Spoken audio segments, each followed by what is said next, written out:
everyone for joining us tonight for a conversation about what is January 6th and what does January 6th mean.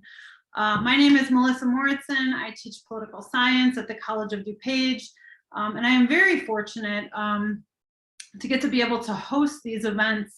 But before we go further, I should say that this was not my idea at all. This was the idea of Terrell Barnes, who said, hey, we should do something to commemorate.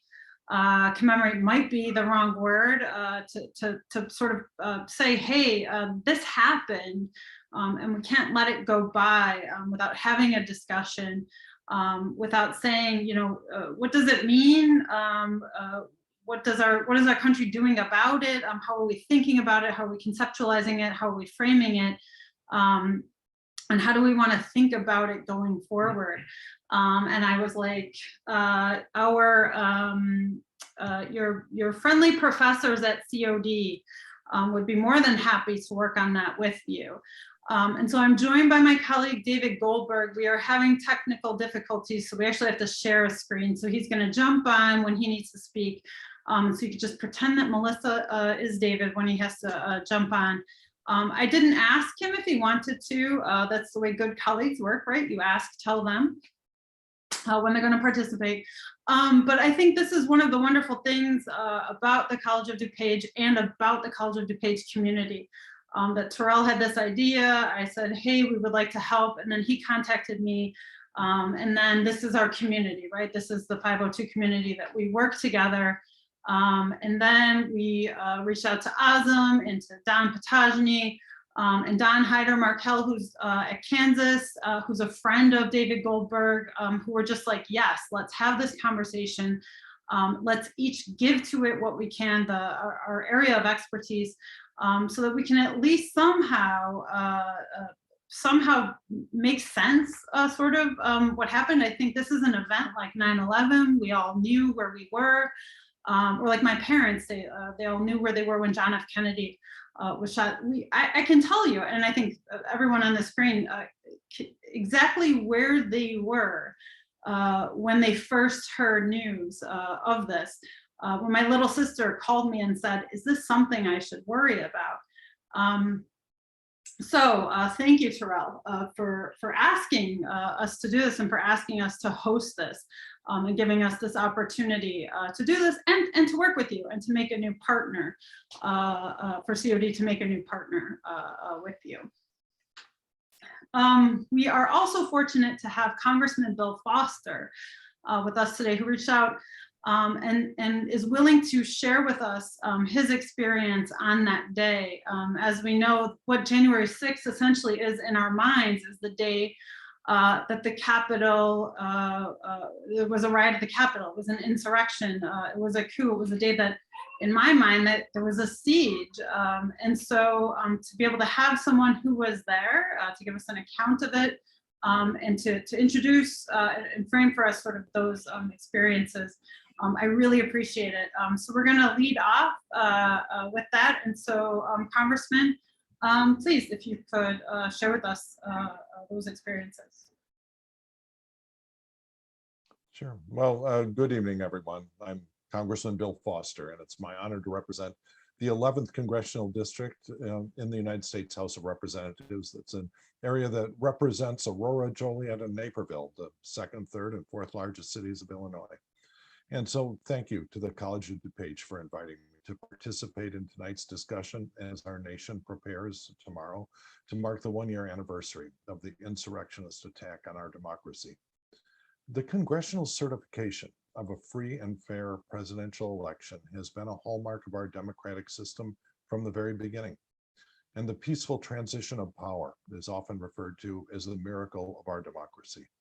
On January 6, 2021, a violent mob instigated by a sitting president who refused to accept the reality of his defeat forever stained that great tradition. I was fortunate to have missed most of the mayhem on January 6th. I was actually on my way into the Capitol to vote when my chief of staff called me and basically told me that it would be a tremendously bad idea to head into the Capitol at that point, that the situation at the Capitol had gone from being what we hoped would be just an energetic protest to a really a dangerous mob, and they began to breach the building. So I stayed in my Washington, D.C. apartment and watched things deteriorate even further as the violent mob ransacked the Capitol building. I was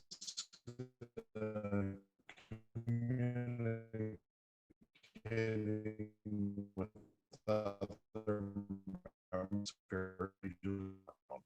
and watching the violence play out. Thankfully, my DC staff, my staff in Washington, were all working with the Capitol and had to endure a rising experience where lives were at risk and they knew it.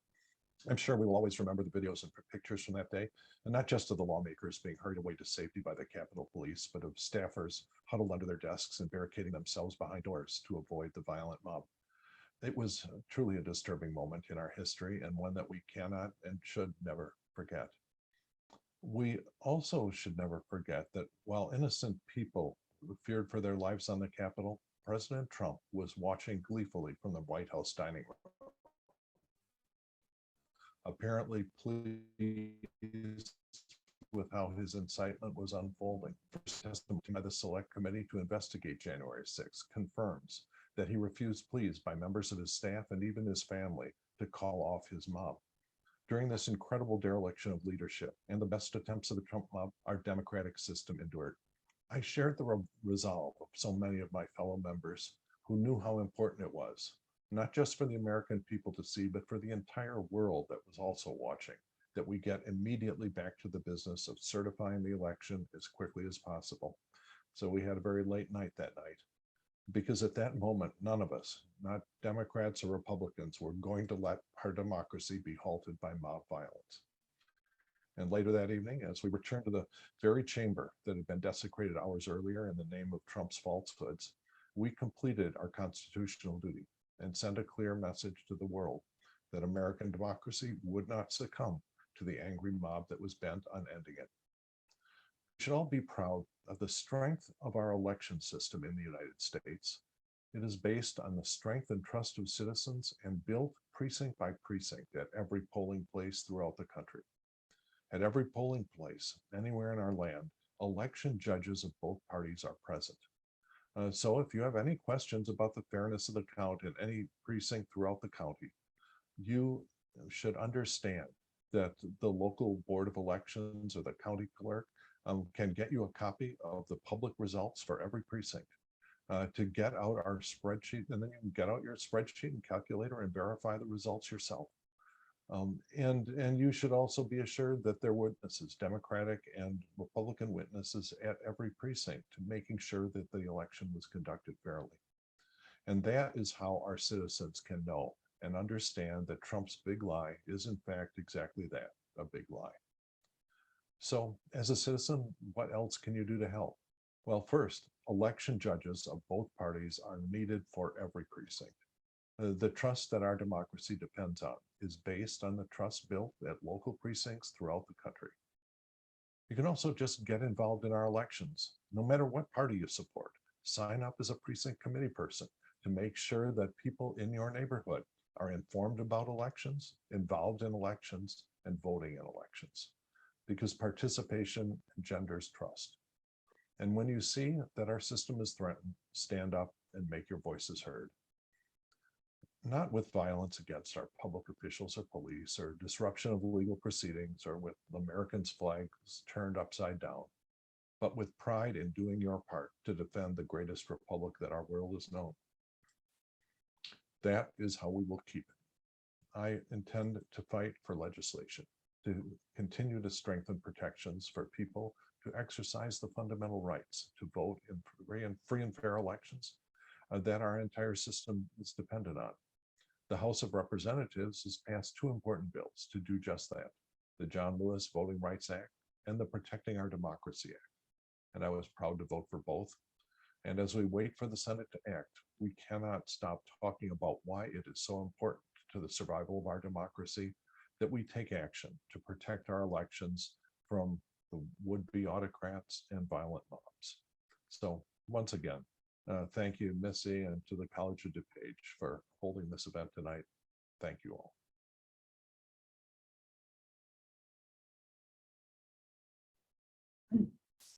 Thank you for that, for those words, and for sharing your experience. Truly, like, I can't imagine what it must have been like to be there and to have to hear that from your chief of staff. It sort of puts a different spin on it to hear those words from you.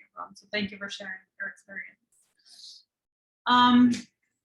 What we're going to do here from our guests is to have them each speak for about 10 minutes. Each of our speakers have a little bit of a different area of expertise.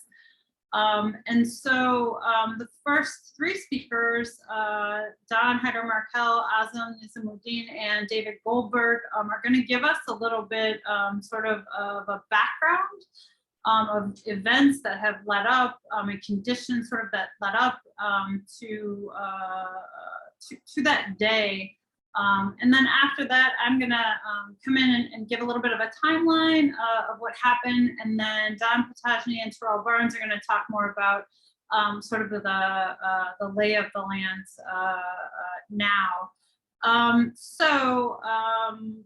First, and so what I'm gonna let each one of the panelists give like a brief introduction of themselves and their institution once they begin. And so our first speaker comes to us all the way from Kansas, Professor Hyder Markel, please take it away. You should have co-hosting privileges if you have slides to share. Please tell me. Yeah, thank you. I'm happy to be here. I might have a little trouble trying to share my screen, and you'll have to pardon me if I have any connectivity issues.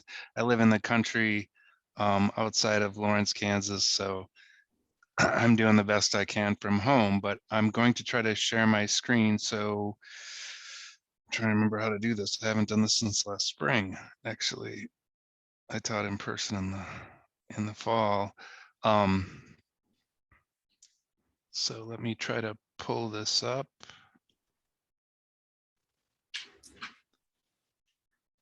And I need to go to F5,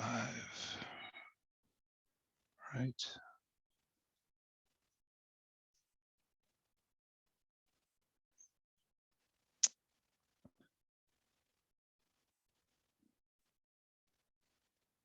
There we go. Okay, so basically what I want to outline for you is that lots of folks are talking about 1/6 as the culmination of something or as the beginning of something. And I would argue from the beginning here that 1/6 is just an example of extreme far right political violence that we've been seeing in the United States since the early 1990s. So what I want to do is just walk you through a few elements of that political violence, explain a little bit about some of the groups involved in this activity, but also help you understand that this was really a situation of mass radicalization rather than a completely group-driven event, which is actually pretty a pretty good example of much of what has happened in the far right in the United States since the early 1980s. So what I really say is that what we're seeing with 1/6 and what we've been seeing really pretty much in the last few years is political extremism going mainstream. And that's really been sped up in many ways, not only by COVID and the reactions to COVID and COVID mitigation measures, but also the reaction to the biggest series of mass protests, street protests in the United States about social justice that we saw following the killing of George Floyd in Minneapolis on Memorial Day. To give you a sense of what far-right extremism looks like in the United States, I wanted to give you two examples. And this one shows the number of terrorist attacks and plots by perpetrator orientation since 1994 through 2020. The blue line, which you can see really fills the screen for most of this. Most of the incidents that we've seen since the 1990s, since 1994, have been examples of violent far-right extremism. For those who sort of want to say that what aboutism, about far left extremism, etc., religious extremism, or ethno-nationalist extremism, we can see that far right extremism far outpaces those events, and it has only grown since about 2014. These are, of course, plots and attacks and don't necessarily say how dangerous these events were. So if we look at actual deaths from political violence incidents in the United States, again, we see there was a period in the 2010s where so-called jihadist extremists, Islamic extremists in the United States were killing far more people than any other groups, but that was quickly outpaced by far-right extremists, and that's where we still are today. Whereas other kinds of extremists beyond those two, the number of deaths from the incidents involving those groups is far smaller.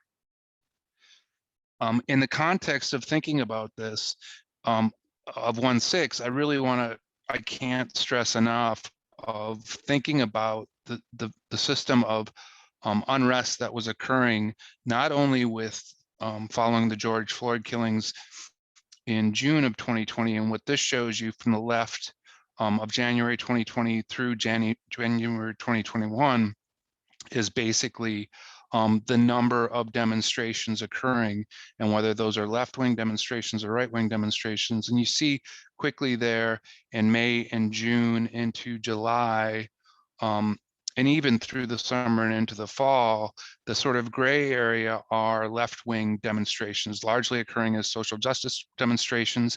You see the sort of thin line of right-wing demonstrations in red, and those really begin to grow and peak and really take over everything by the time you get into October and November of 2020, and then of course into 2021.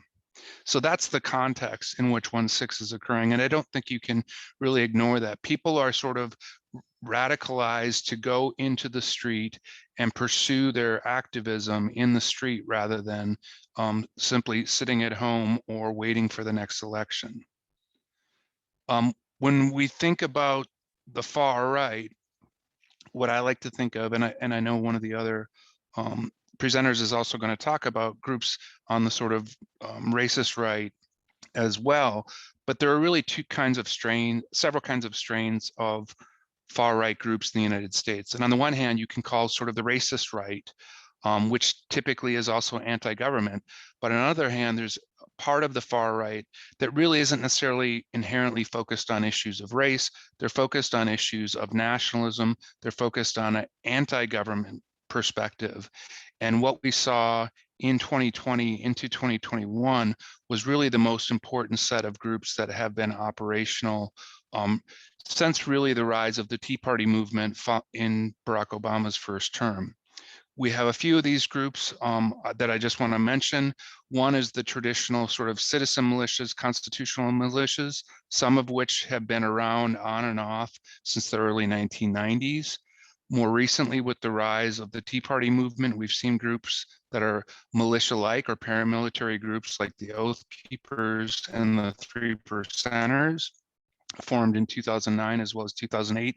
And then more recently, we've seen those sort of street gang types of actors that don't really fit the profile of true militias, groups like the Proud Boys or Patriot Prayer or the Boogaloo Boys movement, which is a much looser sort of semi-paramilitary movement. The guys wear Hawaiian shirts. Both the Proud Boys and the Boogaloos movement are sort of mixed in terms of age, but they tend to be younger. But they also are not just solely white, have white members, as you see with many of these other kinds of groups. To see what these groups' activities have looked like in the context of 2020 and what we've seen, what these figures do is basically track the number of demonstrations that these groups were involved in throughout the year of 2020, going by months here into all the way and leading up to 1/6. And what you see with groups like the anti-government militias really get active in May and June against COVID measures. but also in reacting to social justice protests following George Floyd's killing. And then again, really sort of peaking out in November and leading up and reacting to the so-called big lie that Trump was pushing. To see what that sort of looks like and how that activity stepped up, this is just another way of looking at the militia involvement since May in 2020. As we sort of move through the year of 2020 into October and November, it really sort of spikes out.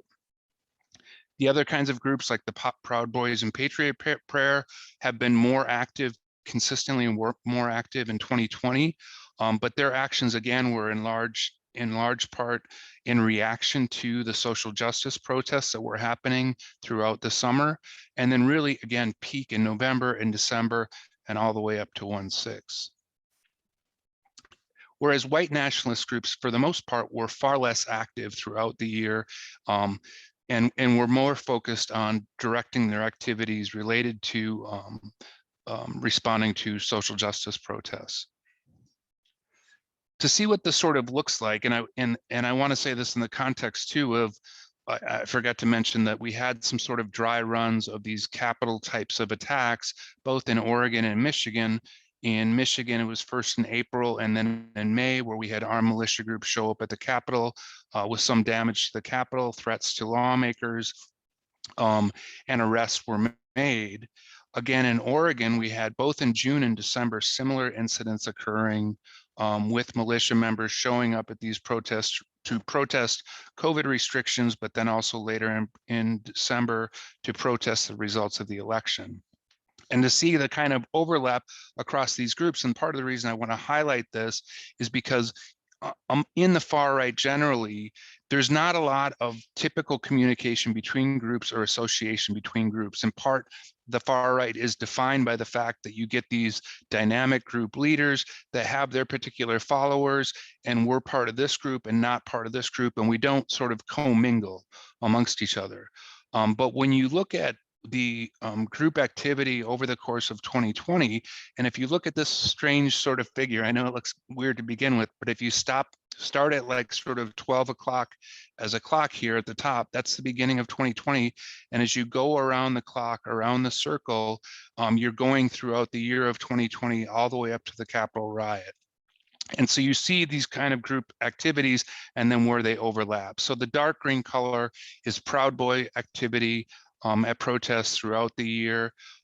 For example, the yellow bars are QAnon activities, and you can see where these groups sort of overlap. And what's interesting about the Capitol riot is they all kind of overlap at that one particular moment. And I say that's important because their presence there was very important, but I also want to be clear that their presence there and their activities there were relatively minor compared to what regular people were doing. And I want to explain why that is. So when we look at the people that have been arrested, we know that on 1/6, an estimated about 1,000 people either fought with police or breached the Capitol itself. Early on reports that we saw in April were about 357 people were charged. At that time, there was an assessment of who those people were and what their affiliations were. Currently, we're at about 725 arrests as of the end of 2021. What we know is that of those charged, a significant portion, greater than the general population, were actually veterans or were currently serving. Those with military experience were more likely to be affiliated with extremist groups or networks compared to other people, non-military people or veterans that were arrested. Also, compared to typical right-wing extremists that had been arrested in the 5 years prior to this, the insurrectionists tended to be older, were more likely to be female, and also more likely to be employed than what we saw amongst far-right extremists. That being said, of these arrestees, these 725 arrestees we've seen to this point, only 13% actually belong to any group. And most of these are members of the Proud Boys, but also Oath Keepers and groups like the 3 Percenters. So we can really see 1/6 as, in a sense, the kinds of ideologies that these groups have been pursuing and were able to pursue in public ways throughout 2020, including leading up to the big lie and challenging the election, what they essentially help to do was radicalize regular people. And for the most part, what we saw on 1/6 was a lot of regular people engaging in violence, in part following the ideology of these groups. So that's all I had for my sort of commentary. I think I went a little bit over tonight, which I said I would do.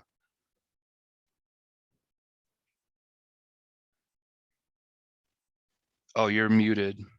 I have to stop sharing my screen. Oops. 2 years in, and I still can't stop doing that with the mute. Totally forgivable. Don't worry about it. Thanks so much. I should have mentioned. So we have a question and answer session, but we can save the questions until the end. Please feel free to write them in the chat, and I will. I'll write them down, and then we can do them at the end. But thank you, Don. And so next up, we have Azam. So Azam, I do think I made you co-host if you have slides. So please.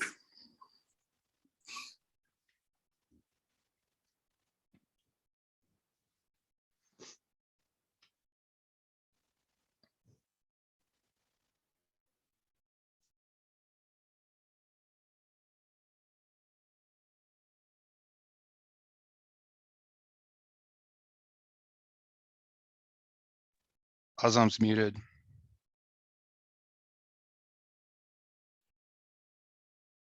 Oh, okay, sorry. I said such wonderful things about all of you just now, and you missed it all.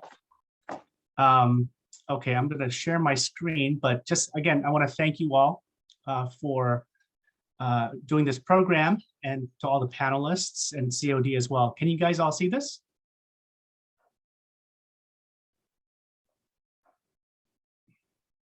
Okay. Okay, so just really briefly, I'm gonna go through this really fast because this is normally a much longer presentation, but we just have brief time just to kind of give you guys snippets of the ideas.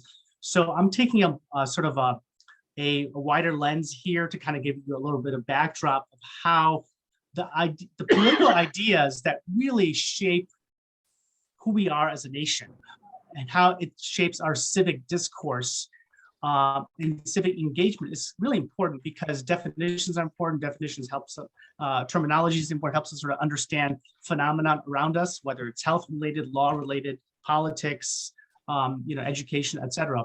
So I'm just going to go through some basic ideas of what I call populism, nationalism, and white nationalism, so you can kind of get a sense of where we are in the development of these ideas in American history.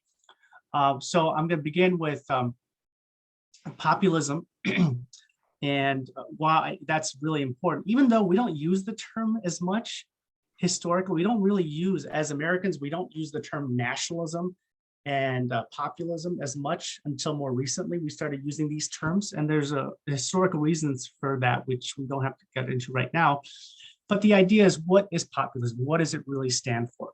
And the two fundamental things that you find both in the United States and across the globe as to what populism is the idea, number one, that there's some group that stands for the pure moral majority.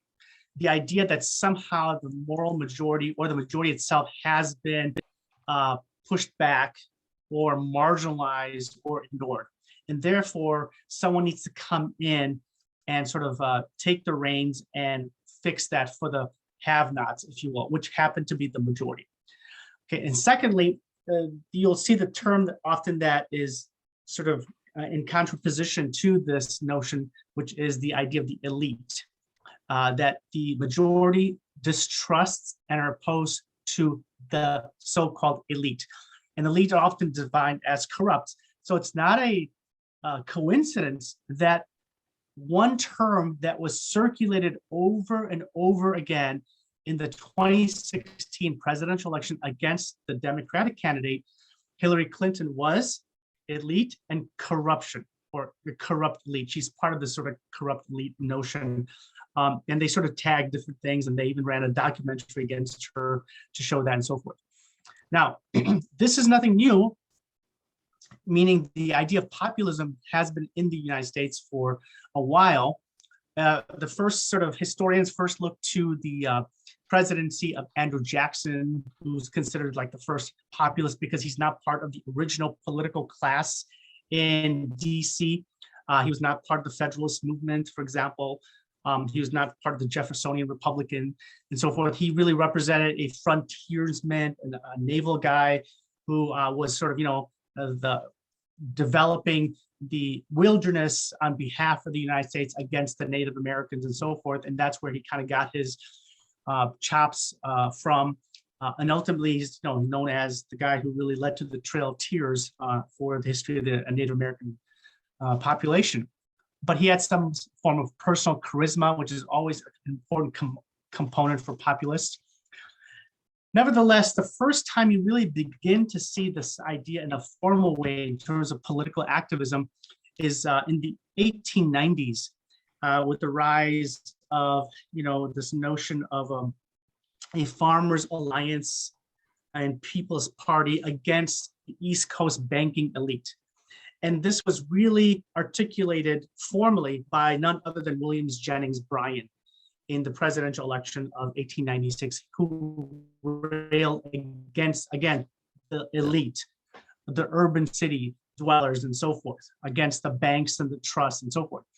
Now, what's ironic from today's form of populism is the fact that William Jennings Bryan would fit perfectly well into today's Republican Party, in the sense that he was an evangelical preacher, but he was completely opposed to any form of elite financial strength in the ways of the banks and the trusts. And therefore, it's very interesting because he wouldn't be railing against today's Wall Street. But on the other hand, you don't have that today. Instead, you have members of the Republican Party particularly, but of course some Democrats, but by and large, pretty much not objecting to the ways of Wall Street in this sense. So that's very interesting, particularly with some of the more well-known evangelical leaders in the Republican Party today who back, for example, President Trump. They're completely aligned with the so-called elite. And that's not something William Jennings Bryan would have done. And anyway, that gives you an example of the sort of historical trajectory. More recently, of course, you can sort of divide populism in the United States between left wing and right wing. Left wing in the sense of course, Bernie Sanders, who's well known for his form of populism, who believes in the much more sort of broader distribution of wealth, et cetera, and so forth. Even Patrick Buchanan in the 1990s had some of that because he too kind of railed against some of the excesses of both sides, both the Republican and the left wing. And of course, all these aspects of populism have now been incorporated by Donald Trump in his 2016 campaign and currently as well. And to a certain extent successfully, and I'll show you why. Because he rails against the Washington bureaucrats, he rails against the media, pretty much every media that doesn't agree with him. And he wants to protect the majority population from the other, right? The invaders that are coming from the southern part of the United States, the Mexicans, and of course abroad, the mass invasion by the so-called Muslims. So that's why the Muslim ban went into effect. Aside from the fact that it found him some political mileage, he sort of continued the theme of protecting the pure moral majority from the other and so forth. And you can see some aspects of this beginning under, of course, Obama with the Tea Party movement and so forth. But the person who sort of kind of represented a populist sort of protester was a guy named, if you remember, Samuel Joseph Wurzbacher, better known as Joe the Plumber, and here's the inconsistency of this kind of populism. He's critical Obama, against the unions, but at the same time, he's against taxing the rich, right? In other words, he prefers certain elite over other so-called elite, right? So for him, Obama would be an elitist, but not McCain, who owns 5, 6, 7 homes across the country, who was very well off, came from a very well-off family, et cetera, and so forth. So that inconsistency, what makes this kind of populism really different. Okay, I'll conclude with nationalism. Nationalism is a broad topic. We can take hours to talk about it. But it's different in the sense of, it's not the same thing as patriotism. Okay, patriotism is the love of a country, love of your country, whether you're French, whether you're Pakistani, whether you're Belgian, or if you're Spanish, or if you're American. But nationalism is how you define the country. And what are the characteristics that make up that particular country? In smaller countries, it's easier to define because you tend to have more homogeneous demographics and so forth. But in a country like the United States, it becomes very difficult because of the diversity of cultures that exist here, the diversity of religions here. Of course, all the different languages are spoken, particularly in urban settings and so forth. But nevertheless, there are sort of characteristics that people talk about when it comes to definitions of nationalism. So for example, you look at ethnicity, you look at race, you look at religion, et cetera, and so forth.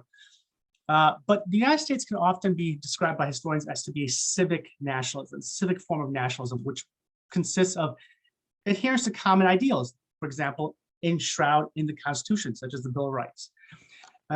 You have some ethnic diversity, you have religious pluralism, as again enshrined in the First Amendment, and you have sort of common democratic, principles of free elections, equality for all, giving everybody an opportunity to, make money, et cetera, and so forth. And you find this also in the new South African Constitution that developed as well recently. Now, how is that different from white nationalism? White nationalism is really a reference to national identity. When I talk about how do you develop national identity of your country, should be built around white ethnicity. And therefore, white people, according to their definition, should maintain both a demographic majority and dominance of the nation's culture and public life. This is precisely why Donald Trump was heavily supported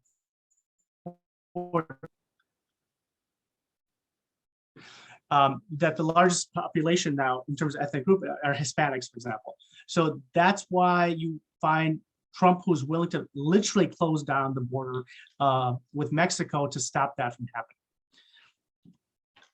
happening. But the sort of new kind of contours that were explained earlier on about the different forms of white nationalism are a little bit more sophisticated. They've incorporated the language of multiculturalism, for example.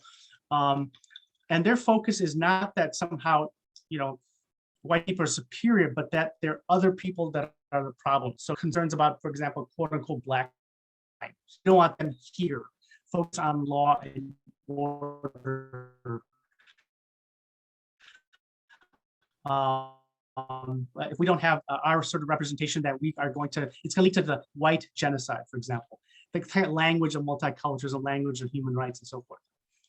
How is that different from white supremacy, finally? White supremacy is based on the racial belief that white people are innately superior to people of other races. In other words, it's not simply about maintaining a demographic, political, institutional majority or dominance, but the idea that, hey, by virtue of someone's ethnic, racial makeup, that they are somehow better than other people. And that's why you find this distinction between, say, nationalism, white nationalism, and white supremacy as well. And as I said to you earlier, the traditional sort of white supremacists were, people on the left, right? They're very vocal, very kind of pedestrian in their perspectives about color, race, and creed. Whereas the one that is current says, hey, diversity is a code word for white genocide, right? So sort of, again, it's the sort of usurping the language of human rights and so forth and things like that. Anyway, just to conclude, oftentimes the media has reported that Steve Bannon is a white nationalist. And you have other kind of examples, particularly the people such as Richard Spencer. And if you look at them, none of them are wearing hoods. They're plain clothes, just your average Joe, something suit and tie, and so forth. So the cultural representation has changed, but Bannon does not refer to himself as a white nationalist, but he does refer to him as a nationalist.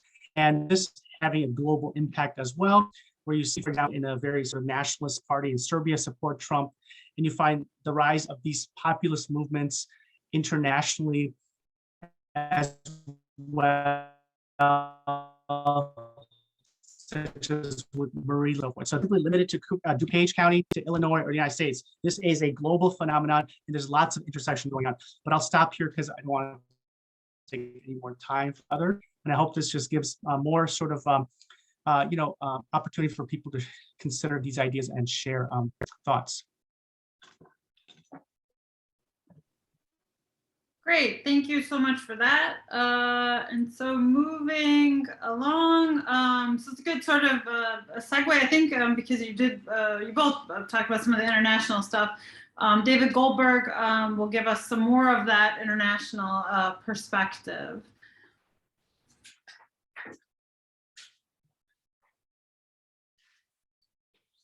All right, so I want to continue some of the themes that we've already been discussing and also share my slides as well. If you'll bear with me for a quick second here.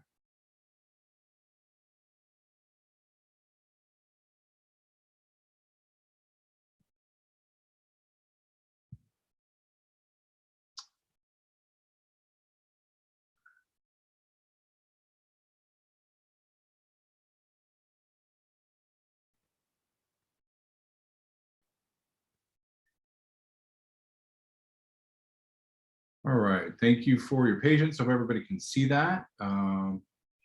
So I want to talk a little bit about kind of the international context for this. And some of this stuff has already been mentioned, so I will try not to be too incredibly redundant. But I think it's important that everyone understand that what we viewed as January 6th, perhaps as an outlier in American history, is really not, and that we should avoid a kind of a myopic view about this and try to really understand this in the context of what's taking place in far-flung parts of the world, and that is not new, although some of these factors really are recent, I would argue.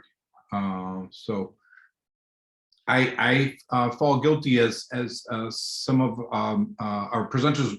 I do not wish to overwhelm you with small characters on the screen, so I will try not to read verbatim and also try to limit what's going on here. What I really want to say is there are sort of two questions that I think are important, or two phenomena that have really developed over the last several decades and across the hemisphere.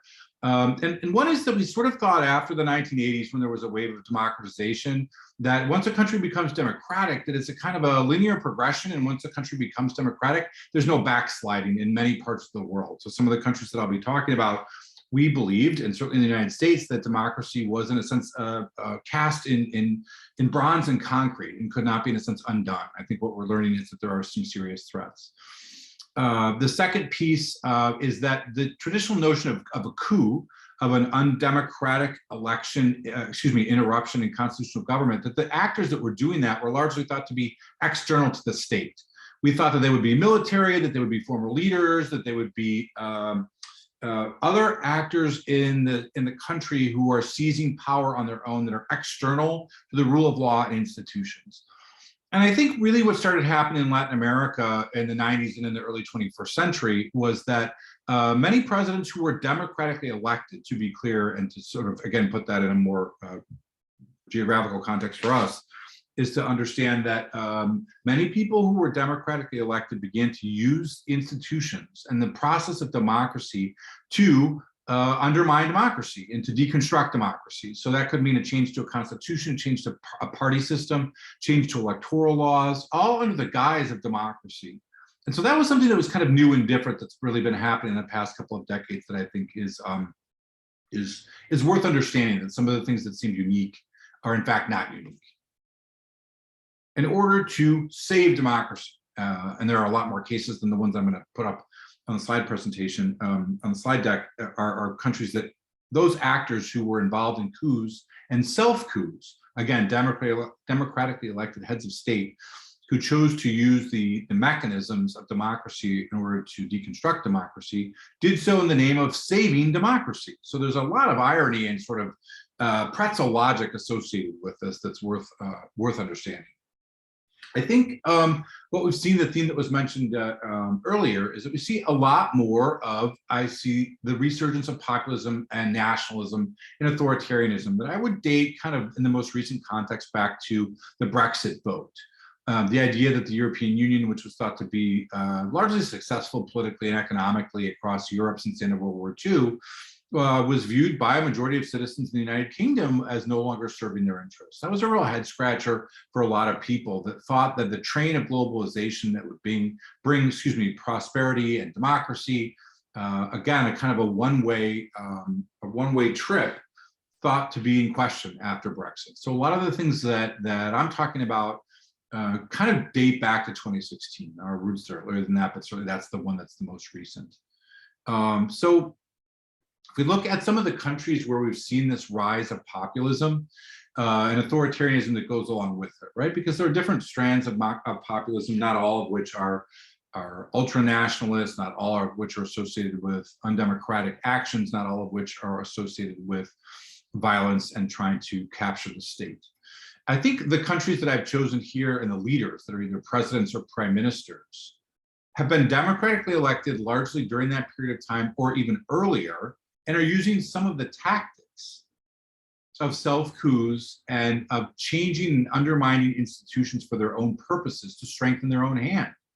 And so I think I chose these countries in part because they show that it's taking place across the globe, right? That it could be Europe, it could be Southeast Asia with the Philippines, it could be Southern Asia with India, and of course Latin America with Brazil, a country that's been largely democratic since the mid-1980s, that a lot of people thought was kind of a poster child for successful democracy across Latin America, and a rejection of the militarism that had dominated much of 20th century Latin American politics. And that's not limited to these countries. We can point to a variety of countries across the hemisphere, across Europe and other continents where political movements, be they parties or leaders, are attempting to run and seize power for the purpose of saving that country and restoring a kind of greatness. So some of the themes that I think are important that I want to, that I think all those leaders that I just mentioned, those countries, would share in common, that are characteristics that are really important. One is the personalization of political power. For a lot of people, the emphasis on institutions, on the Constitution, someone else mentioned the Bill of Rights, on political parties, on the courts, separation of powers in our system, are examples of institutions. And what we see in those countries that I mentioned, as well as in our own experience, is there's an increasing de-emphasis on institutions, that institutions are a part of the problem, and that in fact, only a strong leader can save them, right?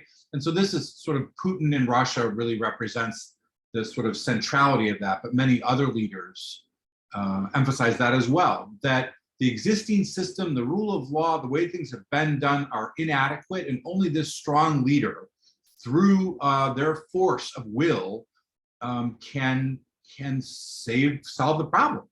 And that's deeply problematic and deeply antithetical to our understanding of what democracy and the role of institutions look like. So I really want to emphasize that. So in addition to distrusting these existing institutions, I would emphasize this idea of restoring a country's imagined great past, right? Imagined meaning it may not be reality for a lot of the citizens that live there. That greatness may have been extremely limited or come at a very high cost or involve violence and instability. So I would also throw in there, going back to Professor Heider Markel's opening comments, the idea of this ethno-nationalist theme, right? These contrasting identities of narratives of who gets to decide what it means to be a French citizen, a Turkish citizen, an American citizen, that these ideas of identity are very fluid and that they also are not poured in concrete. But the idea of many of these leaders is that the emphasis would be on determining who's an insider, who's an outsider, who's a real citizen, and who poses a threat. And again, that has a lot to do with fear and using, weaponizing fear as a political tactic. So in the interest of moving us forward here, I want to begin to kind of wrap up my comments here and talk about this in the context of the United States, because my comments have largely been about countries in other parts of the world and kind of the roots that I see of this in the past several decades, especially in terms of Latin America and presidents in South America who sort of began to provide a blueprint for self-coups within the framework of democracy. So if we talk about the United States, I would say a couple of things are coming up in the short and intermediate term prospects that we should be aware of. One, I think it's too soon to tell with certainty if the current patterns that we are witnessing have reached a high watermark and they will abate, or whether they will continue as is. I think the idea that there's going to be a return to any kind of normalcy in terms of the party system and the institutions that seem to be, in my estimation, systematically weak is unsure. I'm very, very unclear about whether that's going to go forward. I think that beyond the context of what happened on January 6th, we have to understand that the president's party usually loses a lot of seats in midterm elections. So the prospects for the Democratic Party in 2022 I'm guardedly pessimistic, and I provided some links in the bottom so that you can get some more information to support that. But going back for more than 150 years, almost uniformly, the president's party loses a lot of seats. Given the razor-thin margins that Democrats currently enjoy in the House and the Senate, there's a real possibility that the norm will return, right? We will see a continuation of the president's party losing a lot of seats. When you factor in on top of that historical pattern, that we have these other very important characteristics of the continued spread of COVID, of new variants, and then also inflation and other economic issues that are injecting uncertainty. I think that it would be fair to suggest that the Democrats are unlikely to maintain control of the House and the Senate based on the variables that I'm talking about right now and the historical numbers that I've mentioned a couple of times here. I think something else that's important, and I mentioned this in this Guardian article that is embedded here on the bottom, is that in the past when the country was divided, and this article mentions the 1960s around civil rights, around the Vietnam War, around youth culture, a variety of other factors that were very, very divisive in the 1960s and had long-lasting impacts. There were some commonalities around the party system, around the media, around ideology, as sort of a centralization that had served the country very well in terms of a cohesive force. Those are absent. So I am reluctant to leave on a somewhat pessimistic note, but I would encourage you to go ahead and look at those links that I provided here, because they provide a lot of evidence to support the claims that I'm making on this last slide. And I want to thank very much Terrell for making this possible, and for my colleague Missy Mortson for putting this together, and very much for Representative Foster for his strong comments here in the very beginning. And I'm both honored and happy to be a part of this panel. Thank you.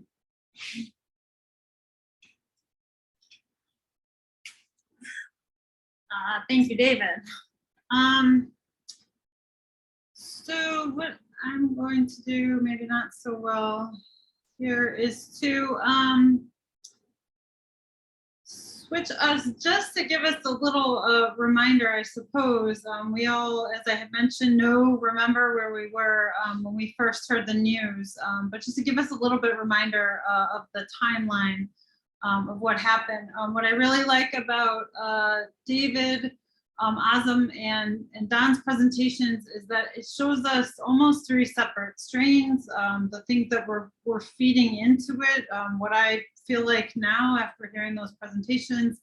I don't want to say inevitability, but you can see sort of how the momentum was building, and you can see how the conditions were present for what was going to happen. So let me switch the screen share. Get this one up. I'm pretty well known for ugly slides. My students are aware of that. So I wouldn't want to ruin my reputation by making pretty slides. Anyway, I wanted it to be relatively straightforward to, again, just put the dates up there. But to sort of remind us about why it is 1/6 that is the date, and it wasn't any other date. I think when I sort of think about the questions that people ask me, as a educator, I wanted to sort of root it back in the Constitution and root it back into sort of the procedures, right, that Congress is doing. My students are like, election day, we chose the president, and we all know, right? No, that's not what we did. There's so much more, right? Between November 4th and December 8th, we're counting, the mail-in ballots are coming in. Some of us are sweating bullets, right? Refreshing those election results, for weeks on end, trying to figure out who's winning and who's not, resolving controversies, counting different counties, pockets of counties. So a lot of stuff is going on for those couple of weeks afterwards. If it's all done by December 8th, constitutionally, right, federal elections, then it should be insulated from further legal challenges. This is a constitutional provision, right, which essentially says to the states, right, deliver your stuff to us 6 days prior to when the electors meet, and essentially, you're good. What the governors of each state do is to deliver what they call a certificate of ascertainment.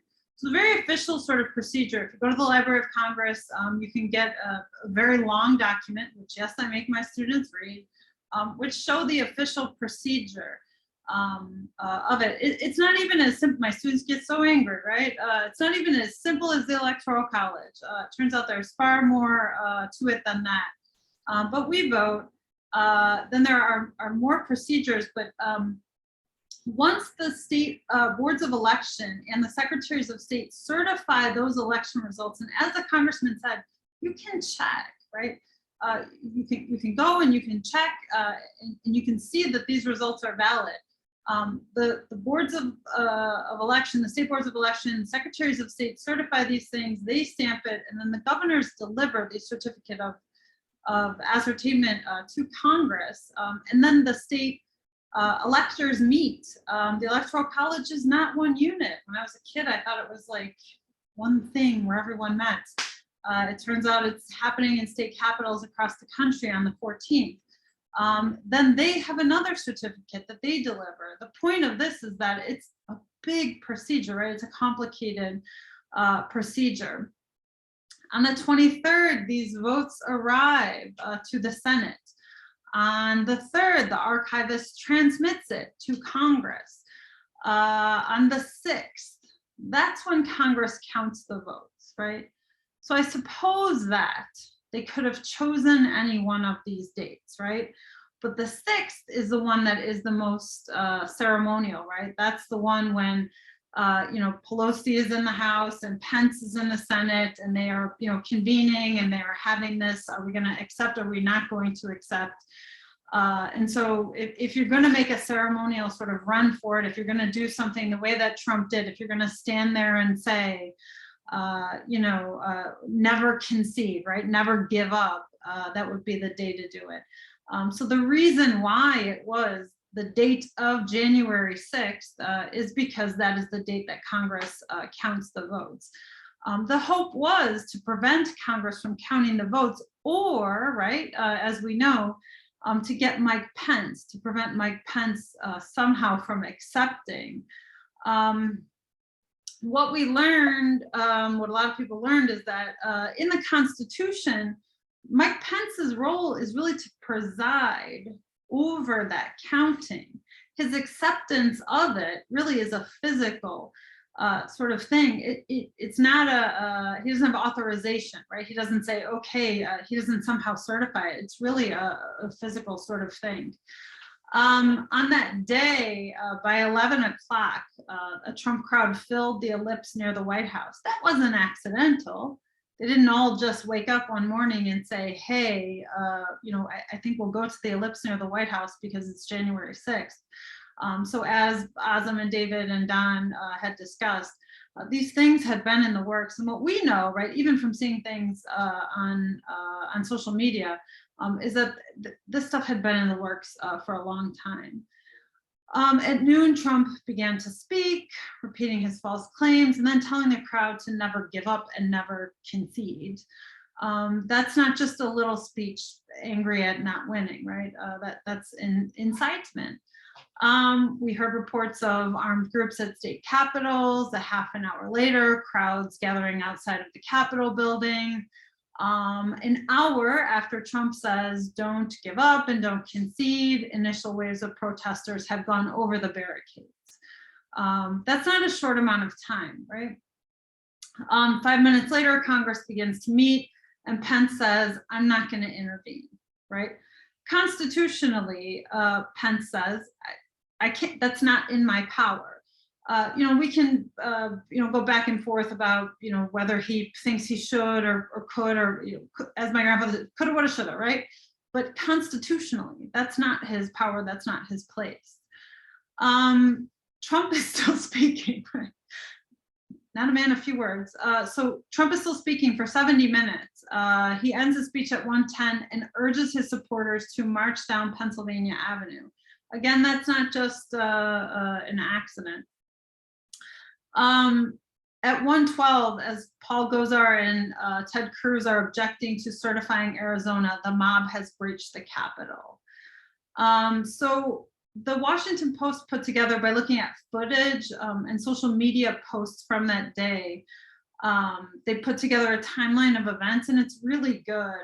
And so they were able to put side by side photos of Gosar and Cruz objecting at the same time the mob is breaching the Capitol. And it's quite a visual to see that. By 2:20, the Capitol is evacuated. By 4 minutes later, Trump is like, Pence didn't have the courage. And then a few minutes later, he's like, oh, but stay peaceful. By 4 p.m., other state houses were reporting similar riots and protests. I'm sure many of us, especially those of us who do this for a living, were getting phone calls from friends and family saying, should I be worried? At 4:17, Trump tweets a video telling rioters that he loves them, but to go home. That's a mixed message, right? At 4:18, John Ossoff is declared the winner in Georgia, and that gives the Senate to the Democrats.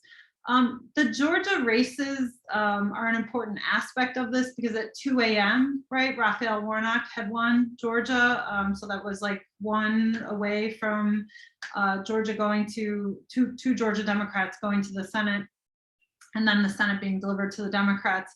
So it's sort of adding fuel, right, to the fire. And that's what's also riling Trump up and making Trump even more sort of, fiery that day.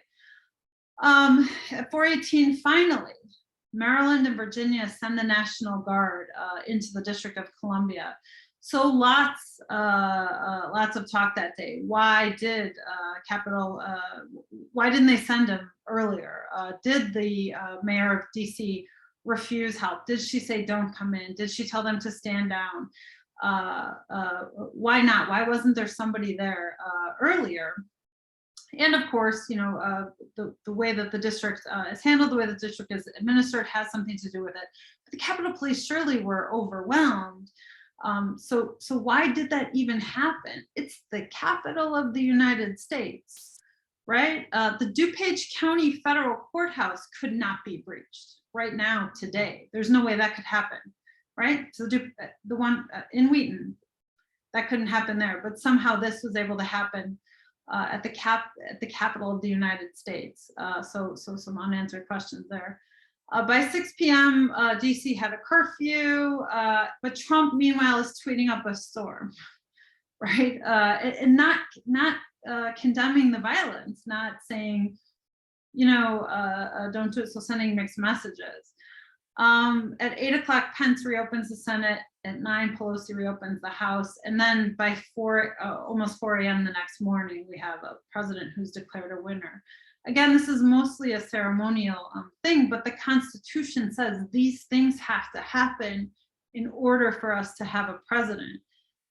What Trump was trying to do that day was to get Pence to prevent that from happening.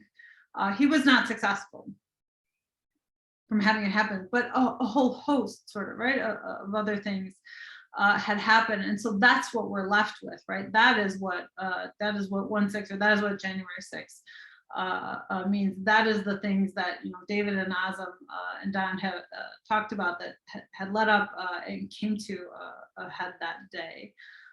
So that is my that is my addition to this. Just wanted to sort of go over the timeline and remind everybody the sort of constitutional pieces or the you know, the nuts and bolts of the day of what happened.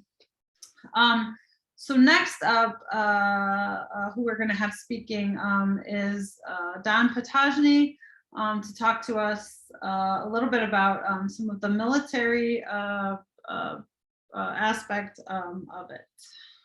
So let me unshare, sorry. No, you're good. I already understand. Thank you.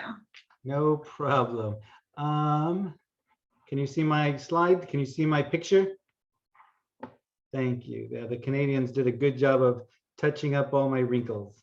All right, let's see. Good evening, everyone. I'm Colonel Don Potajny. I retired from the Army a couple of years ago, and I need to make it really clear. I don't speak for the Army or the Department of Defense in any way at all. This is one person's perspective. So thank you for that review of the timeline, Dr. Morrison. That was very helpful. None of us will ever forget these images from last year. The ex-president inspired a mob to overthrow the democracy. None of us were surprised that his 5 years of rhetoric resulted in this violence, but we were shocked at how long it took to restore order. The insurrection came dangerously close to succeeding. And at some point, many of us began shouting at our screens, "Where is the Army?" Well, understanding the military response to the insurrection on 1/6 requires considering the role of our military in our democracy. Our military leaders have watched how militaries in other nations have been used to restrict civil liberties or lead revolutions. We have a keen understanding of the danger of a politicized military. So all of us endeavor to be apolitical in our military service.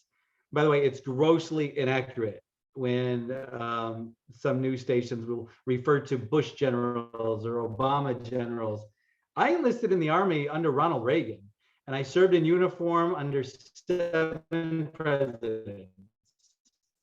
Way under the president, of course. We serve selflessly, regardless of which party controls the national command authority. In fact, many officers have argued over the years that soldiers shouldn't even vote. Following that proud history, we faced the presidency of Donald Trump. Serving overseas under him was not easy. Other presidents might have generated pride, shame, even amusement, but the former president most often generated alarm among our allies. His consistent embracing of our adversaries and insulting our allies did nothing for our vital partnerships around the world, which we always consider our center of gravity. Recent episodes set the context for the slow military reaction to the insurrection. Throughout the previous year, Americans protested the abuse of African Americans at the hands of law enforcement. The brutal murder of George Floyd by a police officer shocked our nation, the nation that continues to struggle with its racist past. And National Guard soldiers faced protesters across the country. The DC National Guard made a striking show of force on the steps of the Lincoln Memorial the summer before the election. On June 1st, 2020, as the Black Lives Matter protests were escalating, President Trump, in an effort to project power and restore a sense of law and order, decided to walk across the street from the White House and hold aloft a Bible outside St. John's Church, which had been damaged during the protest the night before. He was able to do so because the crowd of protesters in Lafayette Square had been forcibly cleared by law enforcement using horses, riot shields, batons, pepper spray, tear gas to clear the area. Days later, General Mark Milley, chairman of the Joint Chiefs of Staff, who took part in the photo op, he apologized, saying, "I should not have been there. My presence in that moment and in that environment created a perception of the military involved in domestic politics." In the days leading up to the election, General Milley was careful not to let the military get used by Trump in any way to influence the election. Recent reporting has said that he quietly worked to keep our soldiers out of the political conflict. In fact, he's quoted as saying that Trump and his followers may try, but you can't do this without the military. We're the guys with the guns. So with all this warning, why did it take so long to retake the Capitol? The DC National Guard is the military unit responsible for protecting the Capitol. They have a couple thousand soldiers, but many are in support roles, like the band that plays in ceremonies. They do have 2 companies of military police who help with crowd control and reacting to contingencies like this. But it is also, we do need to remember that National Guard soldiers are part-time soldiers. Most of them have other careers, other jobs, and they need to be mobilized and put on alert. It takes some time to get them onto the scene. The chain of command of the DC National Guard is unique. They report to the president through the Secretary of the Army. They coordinate directly with other federal agencies and the mayor of DC. In this case, the mayor had requested beforehand only a small number of soldiers to help with directing the crowds of demonstrators. Those were posted at metro stops and key intersections. They brought no weapons and stored their riot control gear nearby. The bottom line is that the Capitol Police were reinforced and order was restored. 140 police officers were injured, but no members of Congress were injured, and they were able to resume their work and certify the election. The military has conducted several investigations into their response to the insurrection. The first was led by retired General Russ Honore, who I had the privilege to serve with years ago, quite a character. Congress enacted some of his recommendations for improving security, but the Senate failed to fully fund his security recommendations. And the Capitol Police still have serious staffing shortages. Other military investigations have been notable by their finger pointing. The FBI was the lead agency, but they failed to maintain command and control center. There was a long conference call once the violence started, when the Capitol Police requested reinforcement. The DC National Guard commander, who's now the Sergeant of Arms in the House, and civilian leaders who were on that call, they disagree about what was said in the meeting. So it's vital that the Select Committee resolve what caused the delay in response. Yeah, and that was General Honore's tweet from this week. 3 retired generals recently wrote a letter expressing alarm at the prospect of another more dangerous insurrection. They recommended that the military take several actions to preserve our democracy. First of all, the leaders of the riot must be held accountable. The work of the Select Committee is vital in that effort. They must show the linkage between the incendiary rhetoric of Republican leaders and that violence. And then Congress must have the courage to expel those members who incited the insurrection and refer all those responsible to the Department of Justice for prosecution. Looking ahead, we do see several foreboding developments. Republican leaders are increasingly treating the idea of secession. And now violent images are normal on Republican political ads and even Christmas cards. This violent rhetoric certainly has the potential of inciting further political violence. And on that happy note, I'll pass it to Terrell.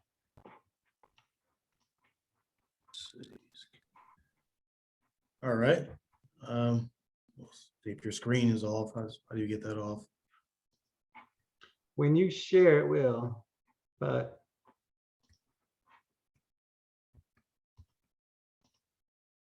Oh, yeah, perfect. Yeah.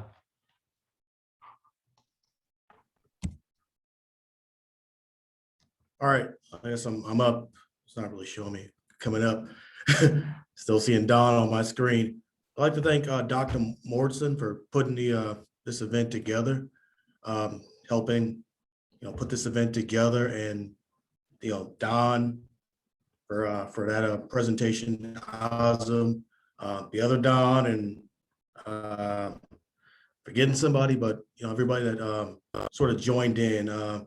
This initially started as sort of a Facebook rant, as Dr. Morrison has mentioned, and being able to reach out to a friend and put put this together, and it was key. I'm more closely to the ground in politics, the electoral side of the municipal elections and what does this mean in just everyday politics. So I'm going to talk about school boards and the building blocks to democracy, that democracy that was attacked on 1/6. So, I'm going to walk through just different things, go through 2020, 1/6, and then what happened after, and what we're living through today. How we're kind of in we're in a moment here in this country. 2020, everybody mentioned, George Floyd, what went on there, the uprisings over the summer, and then the right-wing backlash to people speaking out against white nationalism, white supremacy in the streets. And that created an energy, really, that it helped lead toward change of getting Trump, out of office, that energy that was in the streets. COVID, what happened when COVID hit, and as I kind of follow politics,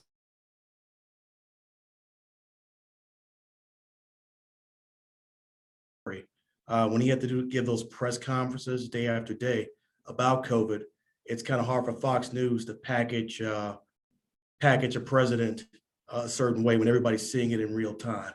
So the Trump presidency began to sort of unravel as COVID hit, because everybody's seeing it the same thing in real time. So you can't really holler fake news, and Fox can package him up.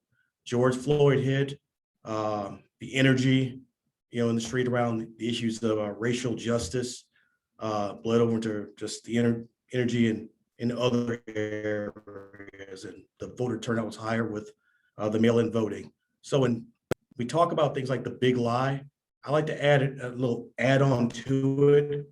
It's the big insult. And it's the big insult to the people who engaged the political process in 2020, engaged it for multiple reasons. Working families actually seeing, the importance of voting. Racial justice was on the ballot, people getting out there voting. So the big insult, what we saw in 1/6, was kind of trying to knock down the energy of what went on in 2020, of people wanting change and wanting to realize change, and affecting that change through the ballot box. So what we saw there was the big insult. And that spilled over after the election, after Trump and, the right wing sort of kind of fell back. They looked toward the municipal elections. I ran in the municipal election back in 2021 for township supervisor. I serve on a library board, so I've been elected at the municipal level twice. When you're dealing with voters, 2021, it was different. It was a different type of campaign coming off of 1/6. The energy was different. We saw through 2021, the school board,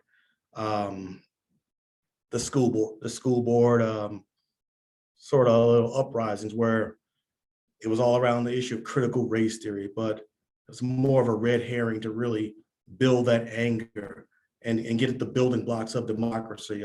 Something as simple as a school board, teaching kids to be competitive for the 21st century. This sort of ideology wants to attack at that, the idea of something that we can all kind of agree on, that kids should learn a full range of things, history being one of them, being taught in a full comprehensive way. This sort of movement, this Trumpism wants to attack at in 2021.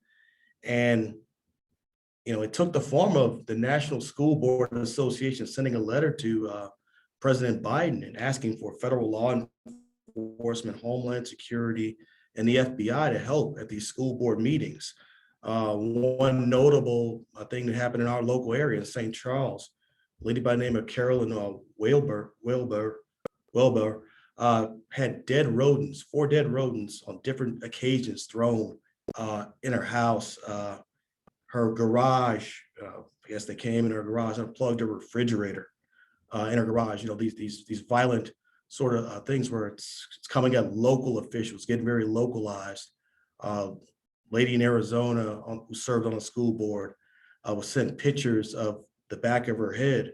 And then you ask why the pictures of the back of her head. It's the idea that we can get at you. We can shoot you in the back of the head. And school boards asking for that help. So, you know, these things that happened in 2020 and all these, the militia movement, all things that led up were based on, you know, as we mentioned with societal change. As I mentioned in this slide about diversity being, you know, white annihilation, as you know, the thinking goes in their mind. So it's a pushback against the modern world and trying to compete on a global stage and just having a society that actually works with the players on the field.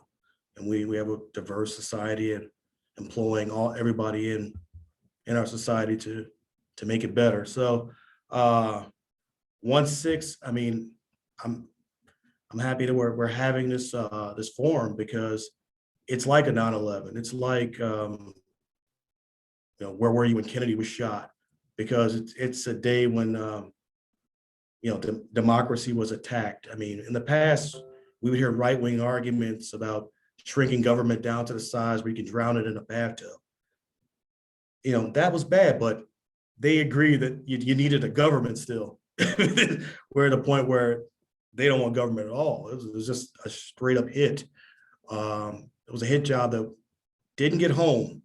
You know, the guardrails hill is, you know, Colonel Don, I think he mentioned before, the guardrails of our democracy hill, but it's something to constantly examine and look forward to see these things coming. The militia movement, are they rising up and just really get at it first by spreading the information that it exists and, you know, just rebuilding our democracy, one school board at a time, one library board at a time, because it's built at the local level.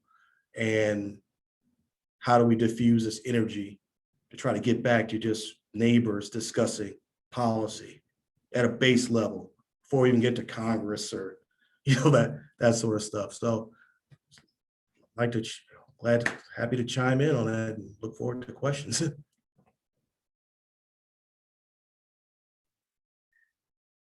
Thank you so much to all our speakers. Thank you, Terrell. My background is actually urban politics. That's what my PhD is in. And so as you were speaking, it made me think of a lot of that stuff is that how much it has seeped down. My answer used to be, I don't talk about national stuff. I talk about the local stuff and try and hide behind that. But it's certainly, as I was campaigning for my alderman, people were asking me questions about that stuff too. So it certainly has seeped into every level. And then it sort of made me think about Richard J. Daley and patronage politics. And a lot of people have just, you know, talked about Trump as a big city Democrat and sort of that, you know, burly, I'm going to do what I want. And, you know, machine politics is not ideological in nature. It's an exchange. The problem is that, you know, whereas Richard J. Daley was exchanging favors for, you know, for votes, you know, the currency that he's using is violence, white nationalism, and that sort of stuff. And so it's totally different than I'm going to dump some extra salt in front of your house, and you know, and destroying democracy, you know, at this level, again, totally different. So we're so fortunate here to have so many different perspectives. And so thank you. And so hopefully this is an inaugural event. And we can keep the discussion going, because I think for things like you know, 9/11 and for other type of events, keeping the discussion going and making sure that we remind you know, remind people. My son is 4, but I plan to tell him this, you know, every year. This is what, you know, January 6th means. This is a day that you know, we almost lost everything that we fought so hard for and that we worked so hard for. And so again, yes, I hope that this can be an inaugural event. At this time, I would love to take questions or comments from people who have been so attentively and patiently listening. You can type them, feel free to type them in the comment section. or if you'd like to use the raise your hand function on the. Now, Melissa, is there a chance that I might exercise congressional privilege and Please, please, yes, yes, just make a few comments? please. Okay, yeah, I have in fact been listening to this with my camera off. You know, first off, a comment to what Don and Azam were saying. These right-wing militias have been around for a long time. You know, when I was a kid back in Wisconsin in the 1960s, there were these anti-government, anti-Semitic, white national groups. I think they called themselves the Posse Comitatus militias that were active in rural Wisconsin. So this is not a new thing. And you know, when these groups would be identified and caught with violent threats of violence and actual violence, and then their unbalanced writings would be held up to public ridicule. And that was a big part of the healing process. And so a big difference today is now they can find each other and they can organize in secret through social media. And that these algorithms that are run by Facebook and all these other social media firms have become very effective at recruiting and by identifying personality types that will be susceptible to their messaging and serving that content to them. And that's a huge difference. And it's one that we struggle with balancing, you know, that just running wild over our country's politics with the necessity of preserving free speech. And, you know, that is something that we're going to be struggling with, I think, for the rest of our lives. Let's see, on David's presentation, there is a strong link internationally between corruption and tax avoidance and these anti-democratic developments. A lot of these right-wing movements are actually bankrolled by interests who mainly care about not being taxed and continuing their corrupt practices. And they have used discrediting and delegitimizing government as a strategic tool, basically to keep their taxes low and to keep their scams against the people working and workable. And so we have to recognize that when we see it, and that's, to my mind, a big part of you know, what President Trump was trying to pull. Let's see, a comment on thing is that the complexity of the electoral system that comes part from the fact that it was developed and designed before we had computers and telegraphs or even the Pony Express. So when we think about how we want to redesign the Electoral College, which I think many people it's past time to do, that I think we can take advantage of count the vote instantaneously and yet still end on the trust at every precinct is something that's technologically possible. And you then have time to verify and socially is pretty hard to hack and pretty obvious to everyone. So it's one of the things we should all be thinking about. I think personally, I think we've been a little too shy about amending our Constitution, which, I mean, Thomas Jefferson thought we should completely rewrite our Constitution every 15 years or so, which we clearly have not done, but, you know, there's a balance there that I think we've gotten wrong. And then comment on the select is working on the issues you mentioned. And we are working on strengthening the protection of the Capitol. We had a very interesting and encouraging briefing on what's being done. And one of the challenges there is you do not want the US Capitol to look like an armed encampment.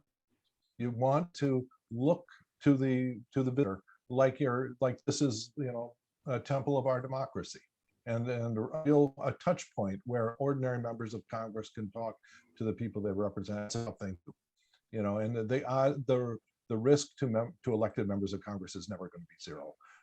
But a key thing of that is to maintain the Capitol Police, and you know, the way they always had been, and I think we should not underrate the effect that this attack had on the morale of the police, particularly when they saw 50% of our political parties discounting and minimizing what they went through on January 6th.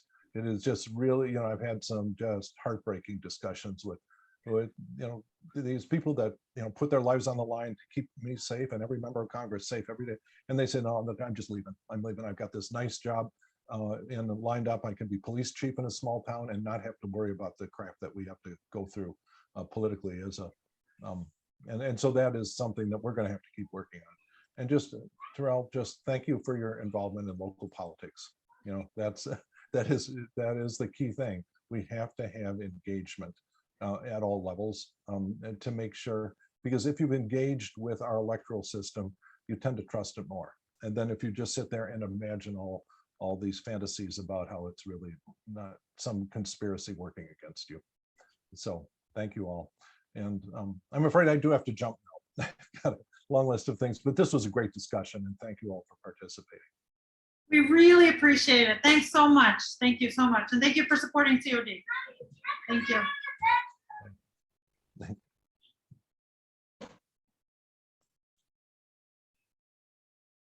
Other questions, comments? For any of the panelists or just in general? So there's a question for David, or if anyone else wants to answer it. As you look at overseas examples of the deconstruction of democracy and the rise of authoritarianism, excuse me, do you see any examples where such attempts were successfully overcome or thwarted that could be instructive going forward for the US citizens who are concerned about preserving or inoculating democracy? Any way to further ensconce it in bronze, concrete, carbonate here? That's an interesting question. I apologize, I had to leave a little bit early. I don't know if Azam, you have any insights into that. Yeah, I think that the two countries or examples that come to mind have been France and Britain, in the sense that, I mean, albeit the Brexit situation in Britain, but aside from that, many of the sort of far right-wing candidates that have run, you know, campaigns and have movements, you know, promoting xenophobia, for example, and, you know, we're against immigrants, and they have not taken hold. Marine Le Pen, who for decades, well, not decades, I should say, her family for decades, for her has ran unsuccessfully to become prime minister of France for many years now. And sometimes because, you know, one of the problems is that the mainstream or the centrist politicians co-opt some of their message too, to look hard and tough against, you know, whatever issue that they're concerned with. So that kind of leaves the right wing sort of lost in the wilderness to a certain degree. And I think Britain has done that. But other than that, I can't really think of a very sort of a poignant example of something like that being defeated. Now, the closest more recently, somewhat, is the fact that the European Union has decided to take a more aggressive posture towards Viktor Orban in Hungary, and in terms of funding, et cetera, and so forth. So that's what I've been hearing. And we'll see if that actually comes to pass or not. But maybe someone could think of another example in Europe anyway. So we were trying to, among ourselves, sort of think of this, you know, what, as we were trying to maybe think of a better way to end it, instead of like, you know, democracy is dead in the United States, or whatever. And so it was more a question of institutions and the strength of institutions. And so like in Latin America, where you have more examples of this, institutions are weaker than they are here in the United States. And so we were sort of talking about whether or not the institutions in the United States held. Well, yes, they did, but to what extent did they hold in the United States? And are they substantially weakened, you know, after, you know, they sustained a huge, you know, hit. Yeah, yes, the house is still standing after the, you know, Category 5 hurricane, but, you know, the next time another one comes, is it going to, you know, continue to you know, to stand? And so we sort of were wondering, you know, amongst ourselves, with that. So let's see. So I don't know. I mean, I think there's a lot of more questions, right? And as we, as scholars, you know, us panelists here, as we continue to read and research and talk and discuss and have events like these, I think, we'll find more answers. But, hopefully not another one of these, right? So thoughts on the concern that Trump could have used the presence of National Guard troops on the streets of DC as a pretense to declare a national emergency and impose martial law. I will defer to one of the Dons on that one. I've heard that several times. I'm not sure to what extent that actually was a real possibility. Yeah, it absolutely is a possibility. And the show of force is such a delicate balance. We were, frustrated, even during the summer rioting, we were frustrated sometimes that, all right, why aren't the police stopping this violence? And wait a minute, and there's so many things to balance. In this case, there was a lot of, the good guys had a lot of capability that they did not use until they needed to. The one terrorist that was shot, she was yards away from, she and a crowd were yards away from representatives that were escaping, yards away. And there were other capabilities that were nearby that we would have seen if they had gotten closer. And so the military and police were very careful not to have a display that could be used later, as we've already seen with making her a martyr. So yeah, that is absolutely a concern. In my mind, this is what sets us apart. I think when we're talking about, so to the question earlier about what protects us, or makes us different, is that our military doesn't do the same stuff it does, in Latin America. In Latin America, the militaries do get involved. It becomes a fight between, the Guatemalan military and then or in Colombia, for instance, the Colombian military and the, militia groups. Our military remains, depoliticized. That's the point of civilian control. Yeah, and even when we visit parliaments in other countries, sometimes we are, the appearance of submachine guns in high security, it shocks us because until 1/6, you could walk into the Capitol, and the congressman is right. It's a beautiful display of the openness of our democracy that it is so transparent and so open. And any citizen can go and make an appointment and talk to their representatives and get a full tour. It's really amazing. Yeah, and I would just comment on some of the guardrail elements. I think there is some solace in the idea that the guardrails held, but I think what the Trump administration showed and what 1/6 sort of culminating in 1/6 helped to show is that so much of what we call our guardrails or institutions are actually norms, and those norms have just been consistently held by administration after administration. Even the way whether it be how the National Guard is used, how we deploy resources internally within the country, part of that is policy, part of that is norms. Like this is part, basically thinking about optics of things. And traditionally, we've been able to keep the optics pretty clean. And people have gone along with the norms. And what is under real threat is now that we can no longer just have those norms, even the way we do the Electoral College as this outdated form that we can still do, that now we have to sort of go about changing the rules, perhaps changing the Constitution to formalize some of these things that were seen as just, this is the way we're going to do it and everybody will go along. Yeah, that's a good point about norms. Other thought?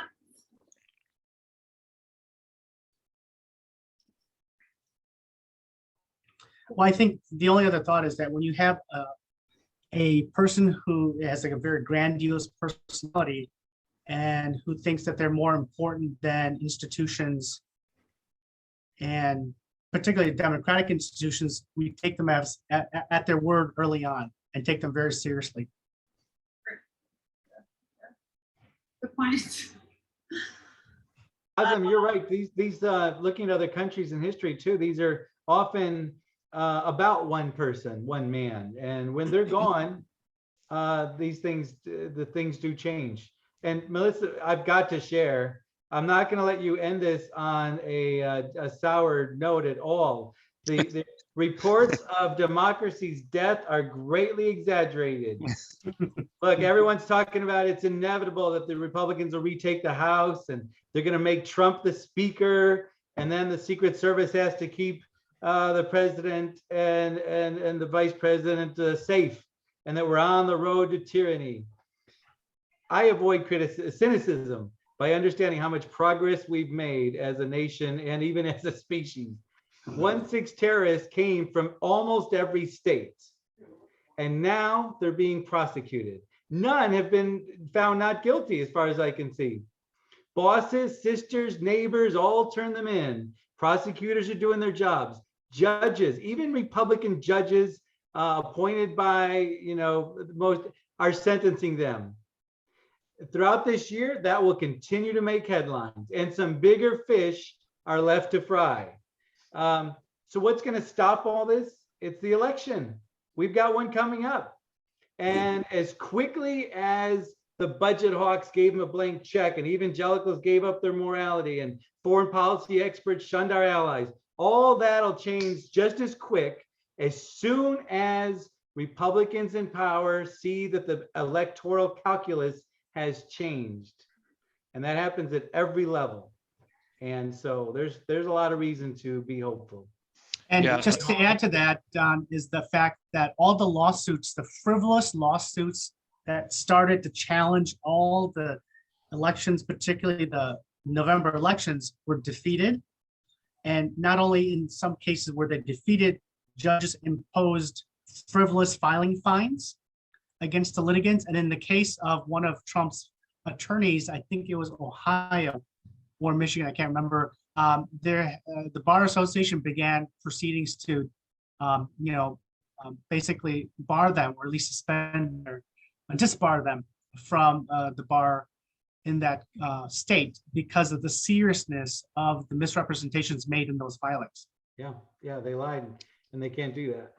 Well, in an effort for optimism as well, I will point to Terrell's example of saying what we've seen since 1/6 is that literally some of the people that were at the Capitol that day in participating in the insurrection are participating in local politics, whether it be school boards, whether it be arguing about CRT or mask rules or whatever. They've done the reverse now. They've gone down to the local level, and that's, if you're concerned, if you have some idea of trying to protect the system, some idea of trying to protect democracy, that's the first step. Even before the midterms that are coming up next November, the first step is local politics, local community organizations, civic organizations in your community is the way to sort of engage, because that is what the insurrectionists are doing now. You got Proud Boy members showing up at school board meetings. You got our militia members standing outside of schools with masks, or going against the mask mandates, et cetera. So that's what you need to be doing as well. You need to be participating in local politics. On that note, I'm optimistic, but I'm guardedly optimistic. And I'm gonna be real with it. I mean, I see a question here, the likelihood of a Trump return in 2024. It could happen if we go back to sleep, but the things we're doing right now makes me optimistic that we're talking about it. What led to it, how it was defeated in 2020. And yeah, people are going to jail behind this, and that's a good thing. What I would like to see as a citizen, what Congressman Foster mentioned, when their writings were exposed, the militias in his day, that really took the steam out of them. We need to see what they call with what cops call when they're arresting drug dealers, dope on the table. We need more of that. We need to have a ticker on the national news saying how many assets were seized from these people. Were they bankrupted? It bankrupted this organization and that organization. and seeing that and taking down their structures, so we can, have a civil society. So, I mean, that I'm optimistic, but we still need to see more of it, and more dope on the table, so to speak, when it comes to these terrorists. And that's what happened on 1/6. I think that's a great note to wrap it up on. So a little bit of optimism, but a little bit of realism on the end, and a great local reference to bring it all home. So again, thank you to all of my participating members, to Don Hyder Markel, to Azam Nizamuddin, to Don Patajny, to David Goldberg, and thank you so much again to Terrell Burns for thinking of this and for convening this panel. Hopefully it is the beginning of a beautiful partnership between the Bloomingdale Democratic Township Organization and the College of DuPage, so we can continue to have these conversations. And thank you to everybody who came in and who listened and who participated in our panel today. So I'm recording this. We will make the recording, and we will make the slides available I will put my email in the chats below. You can email me, and then I will get you a copy of it. I'm just not sure yet where it will be posted, but it will be posted in various places. It will be easy to get. I'm at COD. I'm pretty easy to find. So with that, thank you all very much, and enjoy the rest of your evening. Thanks, everyone. Thanks, everyone. Take care. Thank you all.